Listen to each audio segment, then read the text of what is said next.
Bonjour, aujourd'hui, développement personnel avec La parole est un sport de combat de Bertrand Perrier. Il explore la puissance et l'importance de la parole dans nos sociétés modernes.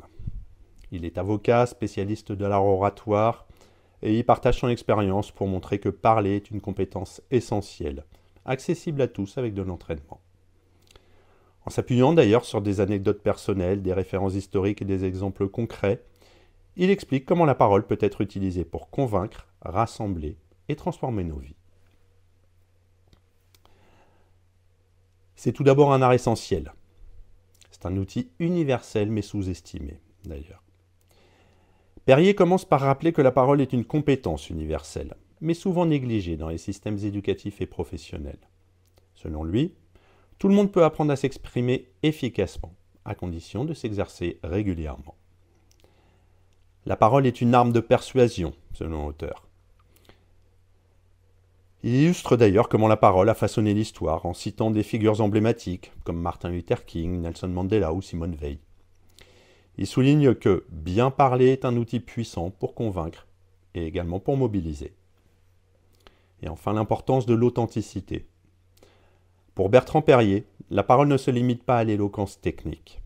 Une communication réussie passe par l'authenticité et la capacité à établir un lien sincère avec son auditoire.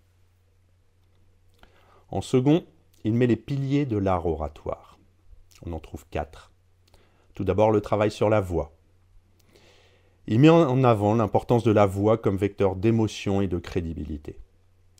Il propose des exercices pratiques pour développer une voix posée et expressive, capable de captiver l'attention. En second, la structure des discours. Un discours efficace repose sur une structure claire. L'auteur recommande de toujours articuler ses idées en 3 parties: introduction, développement, conclusion. Tout le monde connaît. L'introduction, d'après lui, sert à capter l'attention et poser le contexte.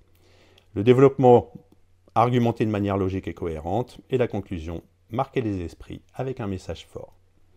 Je vous rappelle qu'il a été avocat et qu'il se concentrait sur les plaidoiries.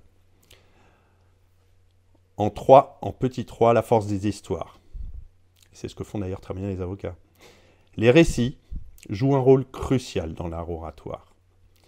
Perrier explique que raconter une histoire personnelle ou utiliser des métaphores rend un discours plus mémorable et engageant. Et enfin, la gestion des émotions. Elles sont au cœur de la parole.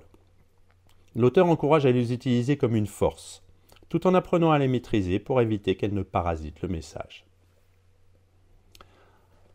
En troisième partie, il aborde les défis de la prise de parole.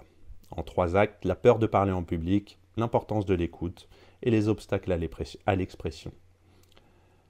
Perrier reconnaît que la peur de parler en public est courante. Il propose des techniques pour surmonter cette anxiété, comme la respiration profonde, la préparation minutieuse et la visualisation positive. Ensuite, une bonne prise de parole commence par une écoute attentive. Comprendre son auditoire permet d'adapter son message et de répondre à ses attentes.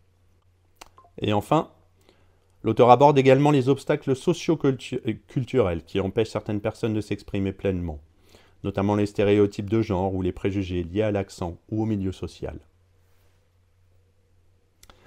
En dernière grande partie dans son livre, il met en avant la parole comme un moyen d'émancipation. Elle permet de révéler son potentiel. Pour Perrier, apprendre à bien parler est une manière de gagner en confiance en soi et d'exploiter pleinement son potentiel. Il partage des témoignages de personnes qui ont transformé leur vie grâce à l'art oratoire. Il permet de créer du lien social. C'est un outil puissant pour rassembler les individus et créer des communautés. L'auteur insiste sur son rôle dans la démocratie et le débat public. Et enfin, c'est une compétence pour tous. Il déconstruit l'idée que l'éloquence est réservée à une élite. Selon lui, chacun a la capacité de développer cette compétence, quel que soit son âge ou son parcours. L'analyse en 4 points, tout d'abord, c'est une approche pragmatique. Le livre se distingue par ses conseils pratiques et ses exercices concrets, qui rendent l'art oratoire accessible à tous. Perrier ne se limite pas à des concepts abstraits. Il montre comment appliquer ses idées dans la vie quotidienne. Ensuite, c'est un plaidoyer pour l'éducation à la parole. Il milite pour que l'enseignement de la prise de parole soit intégré dans les systèmes éducatifs. Il considère que cette compétence est aussi importante que lire ou écrire, car elle est essentielle à la citoyenneté et à l'autonomie. C'est un message d'inspiration également. Les exemples d'orateurs célèbres et les histoires de réussite personnelle partagées dans le livre inspirent le lecteur à croire en son potentiel. Et enfin, il est possible que certains d'entre vous, si vous lisez le livre, trouvent que le livre a un aspect un peu trop général. Les conseils, bien qu'utiles, nécessitent souvent un accompagnement ou une pratique encadrée pour être pleinement efficaces. En conclusion, vous vous en doutez, c'est une invitation à prendre la parole. C'est une œuvre qui redonne à la parole sa place centrale dans nos vies. Bertrand Perrier rappelle que parler est un art, mais aussi une compétence à la portée de tous, à condition de s'y entraîner avec rigueur et passion. Pour tout vous dire, pour reconnaître, c'est également ce que je fais par le biais de ces vidéos. Ce livre s'adresse à quiconque souhaite améliorer sa communication, qu'il s'agisse de s'exprimer dans un cadre professionnel, de défendre une cause ou simplement de gagner en assurance. En proposant des outils concrets, en valorisant la parole comme un moyen d'émancipation, Perrier offre un guide pour devenir un orateur accompli. À bientôt.